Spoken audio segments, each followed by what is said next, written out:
Última hora. Jornada de decisiones clave en el Barcelona. 2 salidas ya están confirmadas. El malestar de José Luis Sánchez tras la clasificación del Barça. Noticias relevantes sobre el Camp Nou. Y Zidane vuelve a agitar el panorama en Madrid. Antes de seguir, suscríbete al canal, deja tu like y activa la campanita. Es rápido, no cuesta nada y nos ayuda a seguir trayéndote toda la actualidad del Barça. Vamos con ello. Contamos con tu apoyo. El Barcelona regresó a los entrenamientos este miércoles después de la victoria en la Copa frente al Racing. La vuelta al trabajo en la ciudad deportiva siguió el método habitual de Hansi Flick, con una sesión enfocada principalmente en la recuperación física de los jugadores que acumularon más minutos en el partido. Los suplentes y quienes tuvieron poca participación realizaron un trabajo más intenso sobre el césped. Entre los futbolistas que participaron en esta sesión de mayor exigencia estuvo Frenkie de Jong. El centrocampista no jugó el encuentro copero por sanción, tras la expulsión sufrida en la final de la Supercopa, pero ya está habilitado y todo indica que estará disponible para el compromiso del domingo ante la Real Sociedad. Otro nombre que no pasó desapercibido fue Ronald Araujo. El central uruguayo reapareció con un nuevo look, volviendo a lucir el cabello rubio platino, un estilo que ya había mostrado en temporadas anteriores. Araujo posó sonriente para los canales oficiales del club, y la previsión es que forme parte de la convocatoria para el próximo partido. En el duelo de Copa no llegó a ingresar en un encuentro muy parejo, en el que la pareja formada por Cubarsí y Gerard Martín fue titular. Por su parte, Eric García, que comenzó en el banquillo frente al Racing, apunta a regresar al once inicial contra la Real Sociedad.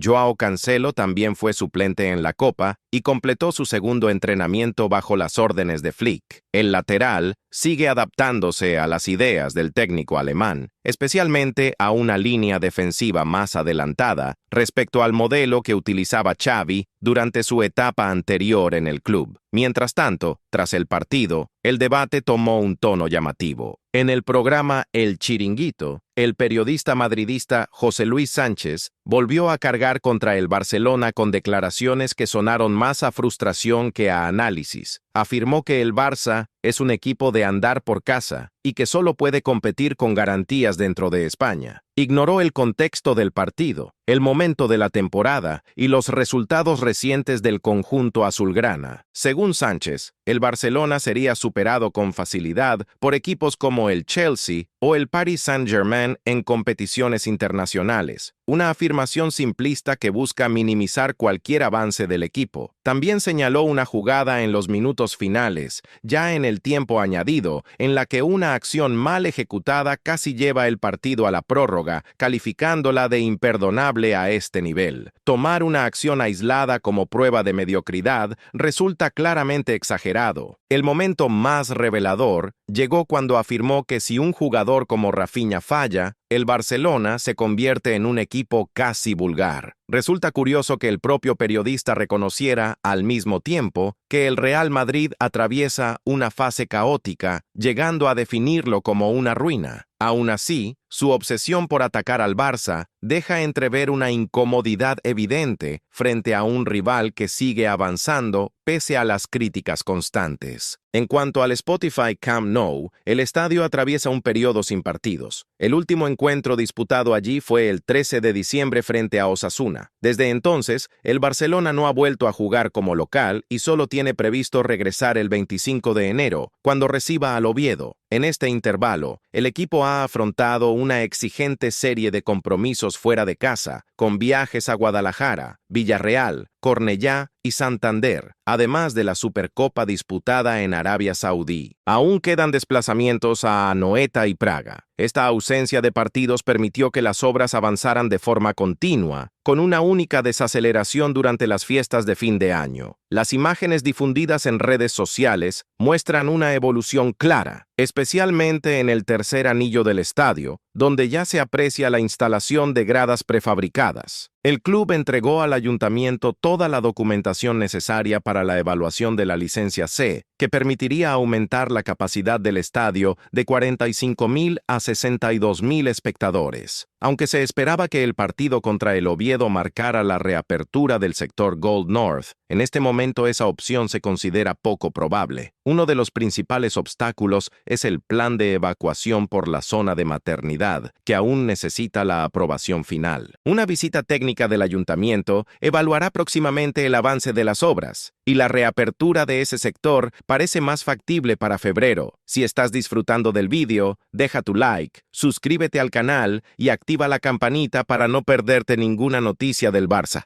Gracias por el apoyo. Seguimos. Zinedine Zidane volvió a generar debate al reflexionar sobre su etapa en el Real Madrid en una entrevista difundida en el canal de YouTube de Hamidou Msaidier, profesional que trabajó junto a él en el club blanco. Zidane explicó que la clave para mantenerse en el cargo nunca fue solo lo táctico, sino la gestión del vestuario y la relación diaria con los jugadores. Cuando decidió marcharse, lo hizo mediante una carta histórica en la que expuso la falta de respaldo por parte de la directiva. Zidane siempre fue consciente del peso de sus títulos y del respeto que se ganó en el vestuario, no por su cargo, sino por lo que representaba en el fútbol mundial. Su salida se fue gestando al detectar dinámicas internas que consideró peligrosas, luchas de poder, tensiones silenciosas y comportamientos que hacían inviable un trabajo sólido. En la entrevista confirmó algo que muchos ya intuían. En el Real Madrid, los jugadores mandan. El entrenador debe adaptarse a ese contexto, o su proyecto se vuelve insostenible. Finalmente, el Barcelona vive un día marcado por movimientos importantes que afectan al presente y al futuro de la plantilla. Por la mañana, se confirmó que Darío no continuará en el club tras el pago íntegro de su cláusula de rescisión, fijada en 6 millones de euros. La salida se produce justo cuando la directiva intentaba avanzar en su renovación, pero el tiempo y la falta de acuerdo jugaron en contra.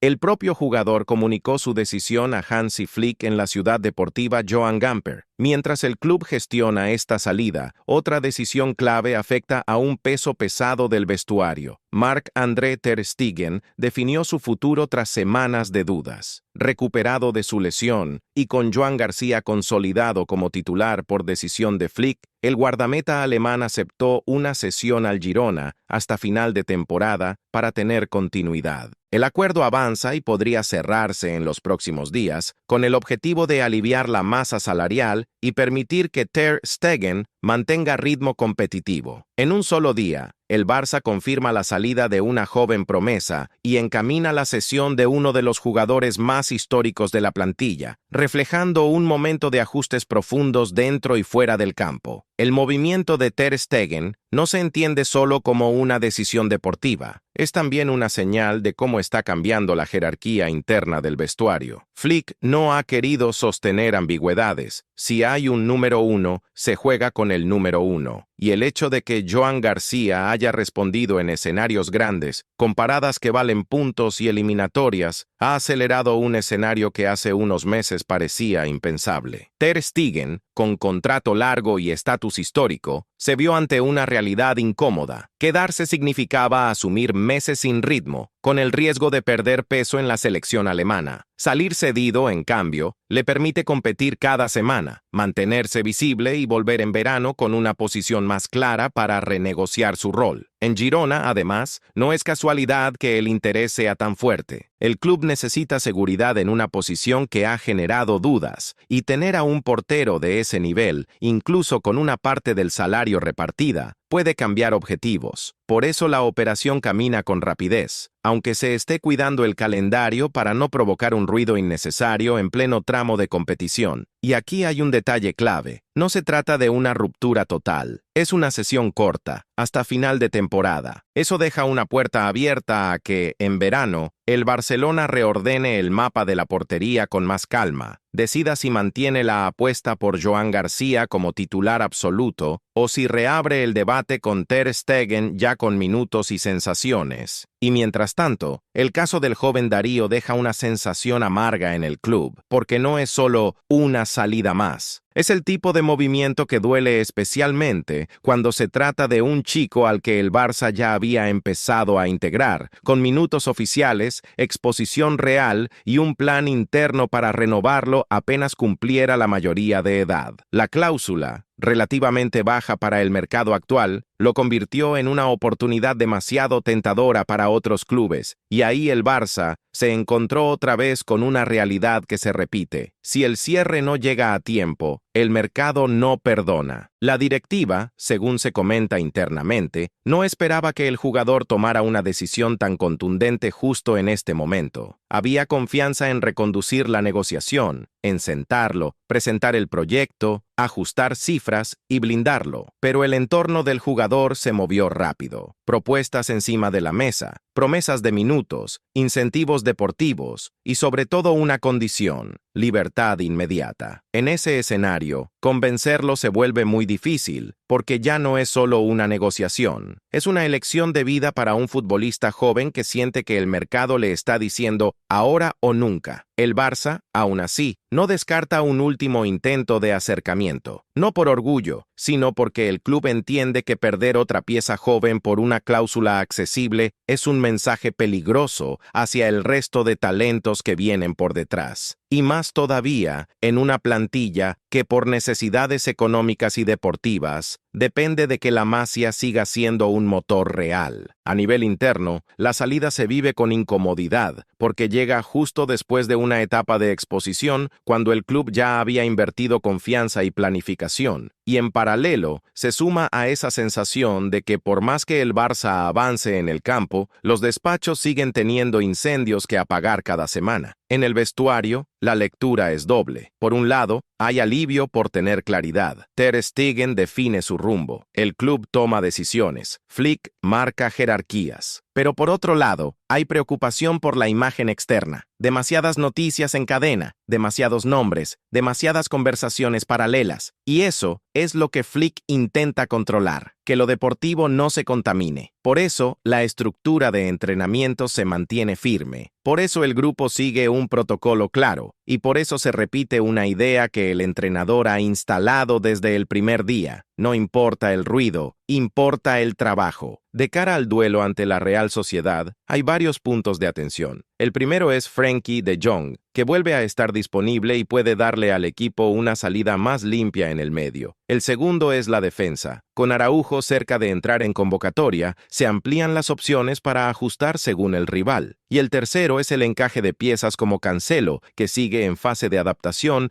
a una línea defensiva más alta, donde cualquier error de sincronización se paga caro. Flick lo sabe y está insistiendo en automatismos: cuándo saltar, cuándo temporizar, cómo cerrar por dentro, cómo coordinar la altura con los centrales. Y aquí es donde vuelve a aparecer el tema de José Luis Sánchez y su ataque al Barça, porque su crítica, más allá del show, apunta a un argumento que se repite, que el Barcelona solo puede competir en España. Pero el problema de ese discurso es que no analiza lo que el Barça está construyendo ahora. Se agarra a comparaciones sueltas, a ejemplos escogidos, y a una jugada aislada para concluir que todo el proyecto es vulgar sin un jugador. Eso no es análisis, es narrativa interesada. Además, el propio Sánchez reconoce que el Madrid atraviesa un caos, pero aún así decide centrar el foco en minimizar al Barça. Y eso, para mucha gente, suena a incomodidad, porque el Barça, incluso con altibajos, está avanzando, está sacando resultados y está encontrando soluciones en medio de un contexto complejo. En cambio, cuando el Madrid falla, se busca justificarlo con problemas internos o ruido de vestuario. La diferencia de trato es evidente y por eso el tema ha encendido a la audiencia. Y si hablamos de ruido interno, lo de Zidane es gasolina pura.